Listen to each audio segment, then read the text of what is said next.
Before the debt ceiling hits the fan, we'll check up on the latest calculations.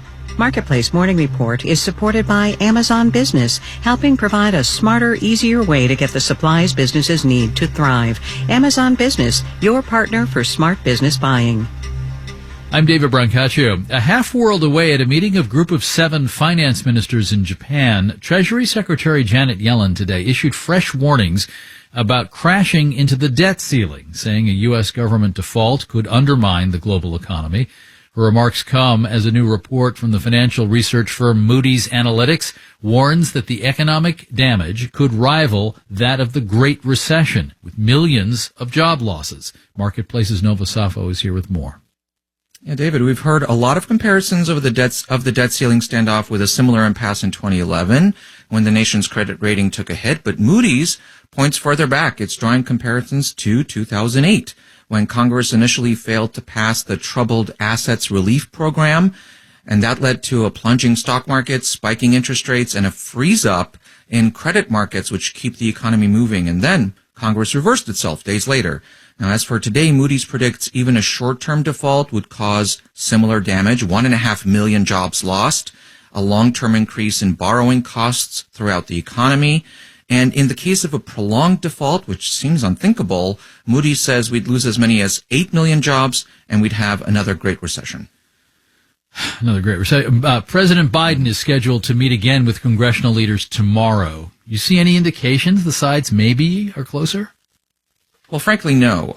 Congressional aides and White House officials are set to be talking behind the scenes, trying to get to a deal. But Biden was in New York State yesterday, blasting Republicans for insisting on budget cuts, unspecified ones, tied to a debt ceiling increase. And then you had former President Donald Trump on CNN saying Republicans should let the country default unless they are granted massive spending cuts. And, of course, Trump holds a lot of sway, David, in his party.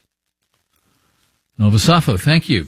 Today marks a major shift in U.S. border policy, an end to what's called Title 42, a rule that had allowed U.S. authorities to swiftly expel people who come into the U.S. without permission.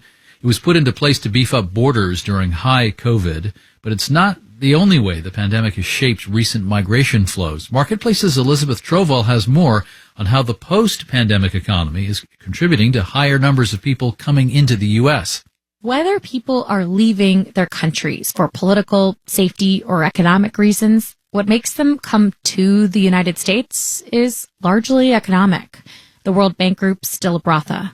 United States is the largest economy in the world. He says that economic might of the U.S. has always been a major pull factor. And now, in the post-pandemic economy, we've seen a really strong recovery in the United States. Julia Gillette is with the Migration Policy Institute. Demand for workers has been really high, and our unemployment rate fell quickly to pre-pandemic levels and even below that. She says in parts of Latin America, the recovery hasn't been so fast. There are still strong economic challenges, higher unemployment rates, also higher rates of inflation that are kind of undermining the purchasing power of even people who keep their jobs. She says migrants who are allowed into the U.S. quickly find jobs and make many times more than what they would back home. I'm Elizabeth Troval for Marketplace. Doing the numbers here, Dow futures are little changed at the moment. S&P and NASDAQ futures are both up 0.2%. The NASDAQ closed up 1% yesterday, swept in the updraft of Alphabet Google stock, which closed up 4% this after Google announced its generative artificial intelligence-powered search system to compete with ChatGPT-powered searches over at Microsoft's Bing.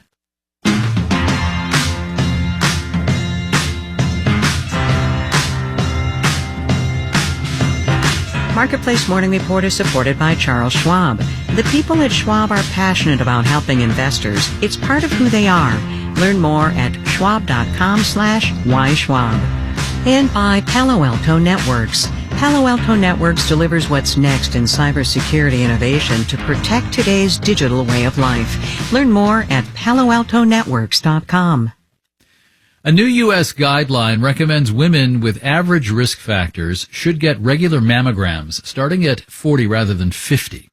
Preventative mammograms are covered by most insurance providers, but follow-up exams may not be, and the extra false positive results that'll come with earlier screenings also have costs. Ali Budner has more. 40 used to be the recommended age to start breast cancer screening. Then in 2009, it changed to 50.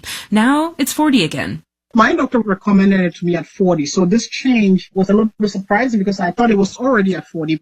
Ya Akosi Antwi is an economics professor at Johns Hopkins University. Her own confusion aside, she says this change may have real economic consequences for insurance companies, providers, and patients.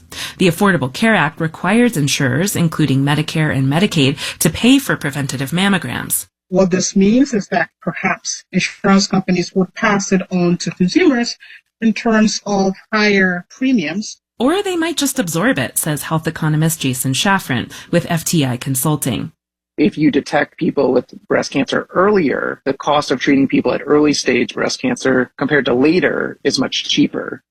So earlier tests might be saving lives and lowering the cost burden on the system overall. But it's not that simple for clinics and hospitals, says Shafran. Costs are rising and reimbursement may be lagging, especially for the public payers, Medicare and Medicaid. For most insured patients, it won't cost any more to start getting mammograms earlier because they're fully covered. But the roughly 16% of people who get an abnormal result will probably need more tests. Unlike the mammogram, those might not be free. Heather Gold is a professor of population health at New York University. That really depends on the individual's health insurance policy. Anywhere from 7 to 12% of follow-up tests reveal no cancer at all. That's known as a false positive. And false positives can be financially, medically, and emotionally draining. Still, the uninsured are left completely behind. And Antwi at Johns Hopkins says there's a race divide. African American women are overrepresented in terms of people who are without insurance. The U.S. Preventative Healthcare Task Force included in its announcement this week that Black women are 40% more likely to die of breast cancer than white women. And lowering the screening age may not be enough to change that. I'm Ali Budner for Marketplace. And I'm David Brancaccio. You're listening to the Marketplace Morning Report from APM, American Public Media.